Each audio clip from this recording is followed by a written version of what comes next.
ഇനി വിശദമായ റിപ്പോർട്ടുകളിലേക്കാണ്. നീറ്റ് പരീക്ഷയിൽ ക്രമക്കേട് കണ്ടെത്തിയെന്ന് സമ്മതിച്ച് കേന്ദ്ര സർക്കാർ. 2 ഇടങ്ങളിൽ ക്രമക്കേട് നടന്നതായി വിവരം ലഭിച്ചെന്ന് കേന്ദ്ര വിദ്യാഭ്യാസ മന്ത്രി ധർമ്മേന്ദ്ര പ്രധാൻ പറഞ്ഞു. നീറ്റ് പരീക്ഷ വിദ്യാർത്ഥി വിരുദ്ധമാണെന്ന് തമിഴ്നാട് മുഖ്യമന്ത്രി എം.കെ. സ്റ്റാലിൻ കുറ്റപ്പെടുത്തി.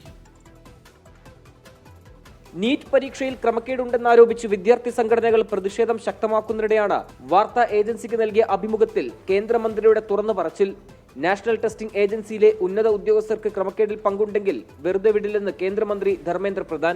उसमें कोई भी बड़े अधिकारी हो, एनटीए की कितने भी बड़े दायित्वधारी हो, अगर वो उनमें गुनहगार पाए जाएंगे उनको भी छोड़ा नहीं जाएगा। और एनटीए में बहुत सुधार की आवश्यकता है।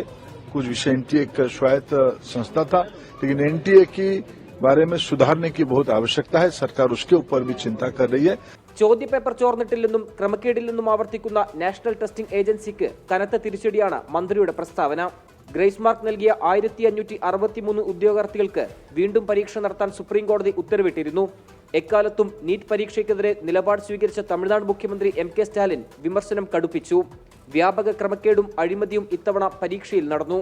പരീക്ഷ വിദ്യാർത്ഥി വിരുദ്ധമാണെന്നും നിർത്തലാക്കണമെന്നും എം.കെ. സ്റ്റാലിൻ പറഞ്ഞു. 24 ഡൽഹി.